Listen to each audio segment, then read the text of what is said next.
we started about 2 years ago over our accounting thesis papers, editing thesis papers and trying to decide where we're going to go in our lives. And she was profiling a particular business owner who said all entrepreneurs should ask themselves these 5 questions before they start business. And so we went, well, let's just answer those questions and see, how close are we to being prepared to, launch on our own. And our answers were very in sync with each other and were very much, solid. We knew what we wanted. We knew how we would measure success. We knew what we would bring to the world as far as something new or different from what our competitors would be doing. And after that little practice, we went, let's start a business. And so that was January 28th of 2019. And so we got started right away. We chose a business name that night. We registered a domain. We got all registered with the state, and off we went. So it was a pretty spontaneous but long in coming decision. We've been talking for years about starting a business together, and she and I are both children of entrepreneurs ourselves, and so we saw our parents own businesses and struggle because they didn't know where to turn for help. They didn't know that help was available to them, or even what kind of help they needed. So the kind of founding mission of our company was to be able to provide for small business owners what our parents would have needed to have been more successful, right? To provide a helping hand, to provide expertise, to be accessible financially and regionally, right? So our entire practice is online. So we do everything online based. We're remote, so we can serve the entire US here from our home offices. And so that's why we started. That's how we started, and off we went. Historically, you don't look at an accountant and think creative. One of the, and maybe it's not unique. You've gotten to hear more of these stories than I have, but Elizabeth and I tend to think that we're a bit unique in that we knew we wanted to change the world, and we chose accounting to do it, as opposed to being accountants who chose to start a business. We both knew that we wanted to have a huge impact in the world. And when we looked at what our options were and how we were going to accomplish that, we both agree that small business is the backbone of the economy and of society, of neighborhoods and families. And that if we could do something to strengthen small business owners' lives and businesses, that would have the greatest overall reach in the world for where we are positioned right now. That if we can help business owners grow wealth, that will improve families, which will improve communities, which will improve cities and demographics, and on and on and on, and just have a cumulative effect greater than if we'd chosen to maybe be motivational speakers or life coaches, right? Like that this is the place where we could make the most impact. And so we try to approach it from that perspective. And I know a lot of accounting tends to want to focus in a niche. So maybe they're in the trades where they're working with builders and makers and things like that, or they work in retail, or they work in food service. And we've approached from the beginning our client base and our niche as a mindset. We're looking for business owners that are creative and innovative and collaborative, because it doesn't matter what industry you're in. If you're innovative and collaborative, we're with you. We're there to help solve the problems, to think outside the box, to work as an advisor alongside you, not just somebody who gives you financial reports at the end of the month, but we're here to walk beside you as a quasi expert in our field, to give you the translation and the data and the inputs that you need to turn numbers into tools.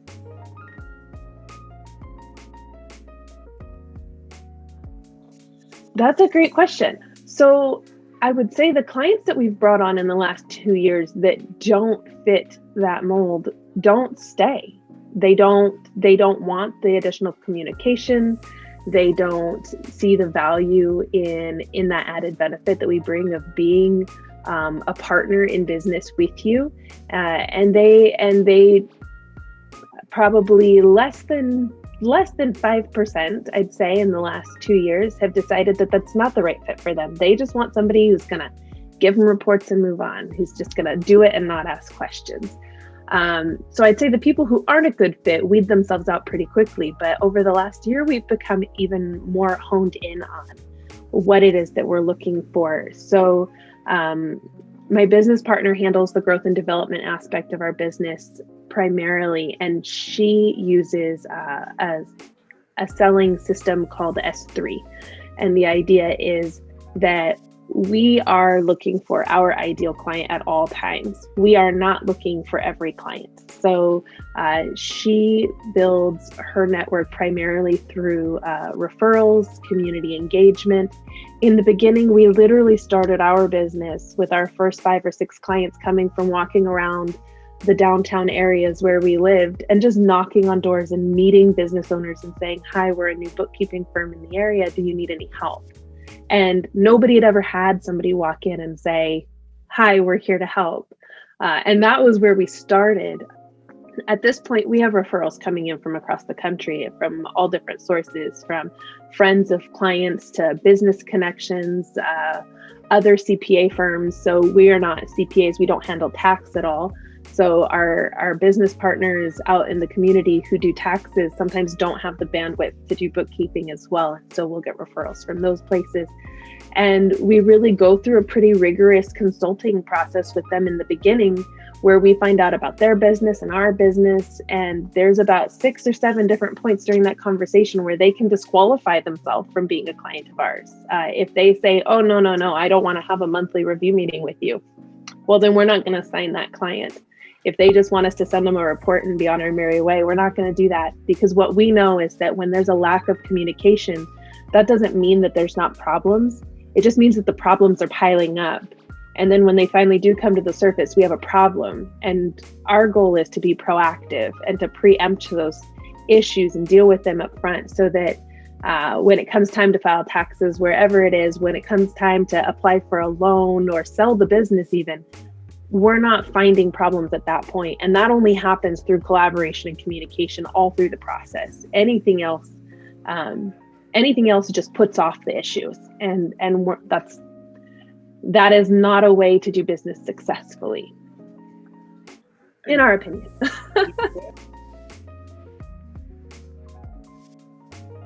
Absolutely. So when we first started, we were offering just basic monthly bookkeeping with reviews along those lines. Since then, we've added on some kind of more seasonal things. Towards third quarter, we do budgeting sessions and forecasting with our clients. We'll offer this to new clients that are coming in, as well as existing clients.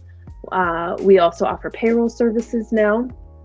So that was something that we partnered with another firm, because we said, okay, so while we're still a small group and we don't have a whole department, what is it that we want and what is it that we don't want? So for clients that have 10 or less employees, we'll handle that payroll in-house. If they have 10 or more employees or they're more complex, we have a partner who uses the same foundational system who will handle those larger bases for us.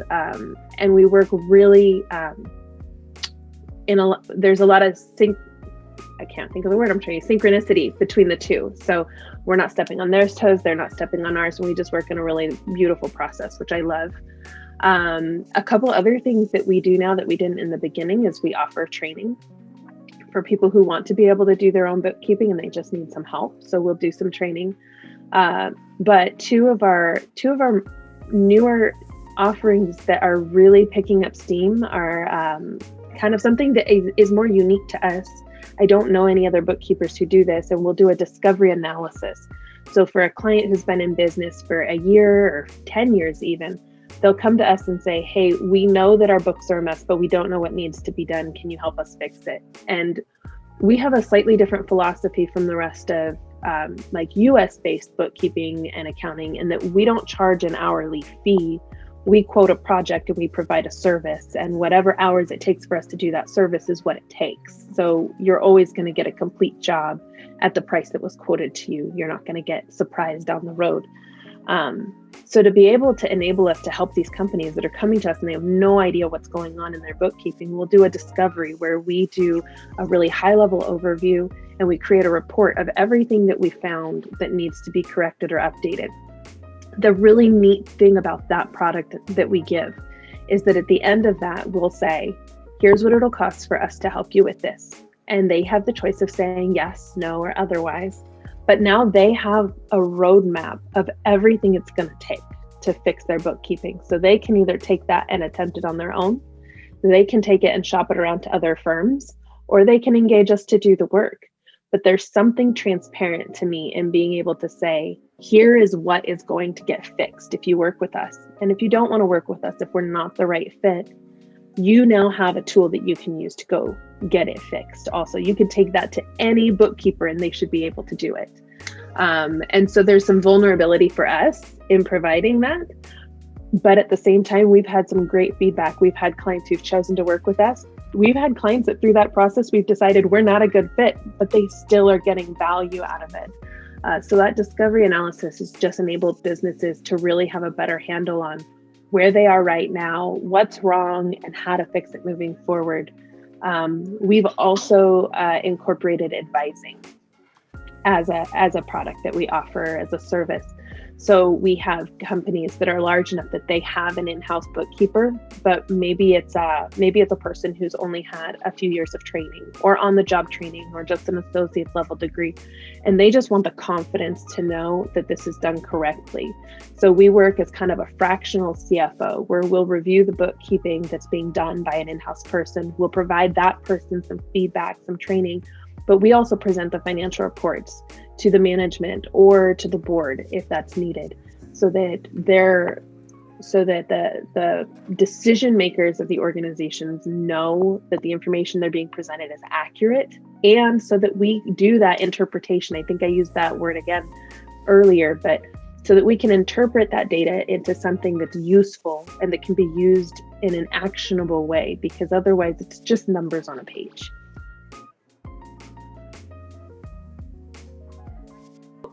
Coming from traditional accounting, where everything's paper and everything's localized on your computer and clients are having to come to you, I feel like it creates a disconnect between people, right? Like, you have to leave your place of business, drive across town to my office to sit with me, for me to show you something that you're going to then walk away from.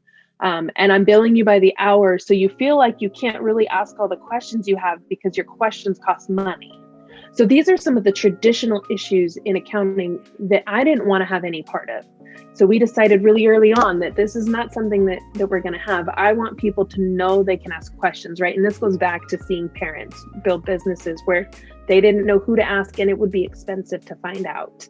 So they didn't, and they just struggled through. And so we didn't want that to be a model that we perpetuated. So deciding early on that we were going to be remote removed the difficulty of connecting with our clients, right? Like, you can connect with me in your pajamas at home or from the office at your work, right? You can connect with me from your car if that's where you are.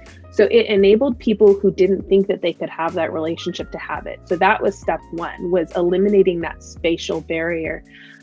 Step two was creating a culture of communication for us. So creating a culture of communication meant not being afraid of video calls before the pandemic even started, right? Zoom was a part of our life from the beginning. And then one of the other things that I know is touchy in business is, what does work-life balance look like? And I really think that it's more of a harmony than it is a balance. And so what type of availability did we want to have for our clients, right? So we set expectations in advance that you can, we had our business phone number set up to receive text messages, and letting our clients know you can text us 24/7, but you need to know that if we read the text message at 11 o'clock at night and it's not an emergency, in our opinion, we will communicate with you during business hours, right? But that we are here for you to communicate with any time. So just taking down those communication barriers so that they knew you were going to have a monthly meeting every month. You have ways to communicate with us urgently at all times of day, and that we will choose when to respond to you. So we just set up some really clear boundaries But then we moved forward with that. And then as we pulled in new tech, that just improved it. So we added a workflow management system that allows our clients to have task lists each month of these are the things we need from you. It allows our team to be able to see what's going on with those tasks at all times. We pulled in the system Loom to use so that when clients have a quick question, sometimes people are visual, not kinesthetic or audible, where we can just tell them what to do. Sometimes they need to see it. So Loom was a software that we were able to utilize so that we can just say, hi, client Joe Smith, you wanted to know how to do this in your bookkeeping. Here's how to do it, and share my screen and click them through and show them and say, if you have any other questions, let me know. That was another piece that just changed the game for us, because I can send a video at 2 a.m. when it's quiet in my house and my kids are asleep, and they can watch it whenever it's convenient for them. And we don't have to schedule a meeting. So again, we're taking out a barrier, right? First it was distance, and now it's time. So just using technology to overcome traditional accounting barriers has been huge, because it's allowed us to have that work-life harmony where maybe I have to take care of my kids during the day, right? Like after we're done with this call, I got to go pick them up from school. But then tonight, when all is quiet and I sit down to do my work, I can respond to emails, I can make Loom videos, I can have those communications, I can get in there and do the work that I need to do. So we've just removed so many barriers by utilizing technology. And then Dext, oh my gosh, and I know this isn't a posh piece for Dext, but it's been incredible to have a software that we roll out to every single client. It is not a question of whether they want it. This is something that if you have bookkeeping with us, you have Dext. You use it to log all of your documentation. It allows people to get things to us in a secure fashion and in a simple fashion. Part of our onboarding is having them download the app and walking them through taking their first pictures. And it's funny because people in general, I noticed, are tentative to try new software. But because we make software introductions part of our onboarding, once they've done it a time or two, they're fine. They've got it and they move forward with it. So it's another tool that has just simplified our life. I used to have a client who would once a month FedEx me a pack of receipts. And when I got them on Dext, it changed the game for both of us. I think we're going to be more normal. So before starting this business, I worked at a very large CPA firm, and it was really interesting to be in conversations in that environment about the future of accounting and what automation was going to look like, and whether or not travel, cross country to visit clients was still going to be necessary, right? Like how much is this going to take? And they had just begun to start kind of work from home, remote operations a few years ago, and now we're seeing. I think big changes in any industry always have a catalyst, and it's so crazy. But I would say I would stake the future of our business on that the pandemic was the catalyst that accounting needed to force it forward. Because if you think that over 50% of the accountants that are working right now are still using traditional models, they wouldn't have opted to change because it made sense. What they were doing was working. Most have full books of business, which is why it's so hard for people to find a good accountant, because everybody's full. And when you have a limited office space with limited staff that can fit in that office, then you do run into the issue of being full. But what the pandemic allowed was it allowed us to remove those spatial limitations. So, I mean, our goal is to never be full, because all we have to do is hire new good talent, and we can hire talent from anywhere. We're not limited to our geographic location, so we can get the best people at the best prices to do the best work. And they could be anywhere. I mean, you can live in Mexico or the Bahamas. I don't care, as long as you've got good internet and your stuff. Then we can offer a great service. So where I would say I think bookkeeping in general and the accounting industry is going, I think we're going to see more remote firms. I think we're going to see more use of technology. less fear of technology in general. I think there was a hesitancy that around security, but I think the companies that are growing into this space, they've had to prove themselves really quick as far as security goes. And this last year of being forced into this environment, I think it's really allowed us to see that fear was just a shadow, right? It wasn't actually there, that there's nothing more secure about having papers on my desk in my office than there is about having it in a secure encrypted cloud, format, so I would say we're going to see more of that. And I would guess that we're going to see more automation. I know automation is another place that's really scary in traditional accounting. Is what do we trust technology to do for us, right? When it doesn't have a bachelor's degree, technology doesn't have a brain, it doesn't have the ability to really reason and think through these things. Is how much do we trust it to do?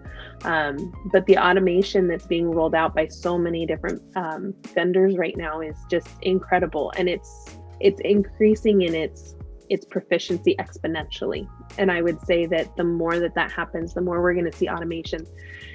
And one of the concerns I hear from peers in the industry is that that's going to take away jobs, and I am a firm disbeliever in that theory, and I have been my entire working life. One of the things that I did in my prior life was to create efficiencies and workflows. And when you free up people from doing tedious work, you don't have to let go of those people, because there's always other things that could be done to improve a business. There's so much more. So in our example, creating automation doesn't mean that we have to let anybody go. Creating automation means that we can reach more business owners. It means we can have more personal connection. It means we can build more relationship and trust. It means we have more hours to give back to our community. There's so many other options that don't involve losing jobs, right? Automation will allow us to make our jobs more fulfilling in our personal life, because we're going to be able to build in things that we didn't have before without it costing more money. Because right now, if I want my team to be able to give back, 8 hours a week or 8 hours a month in volunteer time, I need to hire more hands to do the work that they're not going to be doing. But if we can automate that, then we get to go give back. Throughout history, job training changes to match the jobs that are available, right? And for a long time, the jobs that have been available have been mundane data entry, data calculation jobs that we know now can be done by machines, which means that the job training needs to change. And I've read this in a lot of studies, and it's something that I've been following for a long time in the kind of hiring kind of space, talent acquisition, is that employers are really looking for soft skills. And I think that is going to be incredibly important going forward for people in the job market to understand, is that you need to have great communication skills. You need to know how to connect with people. You need to have empathy. You need to have a problem solver mindset. You need to be more flexible in your ability to transition, to accept change, and to implement change.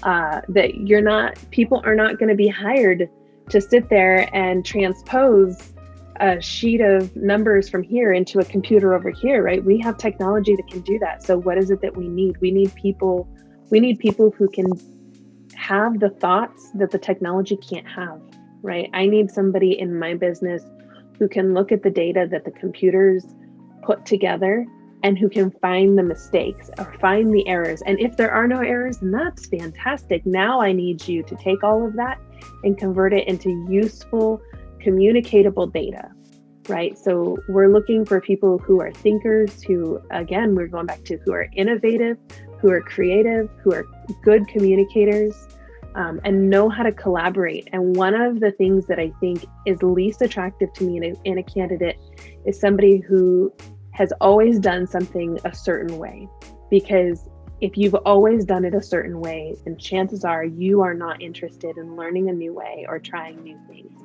I am really excited when I talk to candidates who have worked in a variety of roles, done things a variety of ways, especially people who have been involved in software transitions. So if you were in a company that was using this software and had to transition to that software, you have shown that you have the capacity to make and implement those changes successfully. Like, that is hugely important to me. So I would say, yes, the people we're looking for are going to be different. I don't need somebody who can type 120 numbers a minute or whatever the case may be. I need somebody who can read that data and who can make something useful out of it.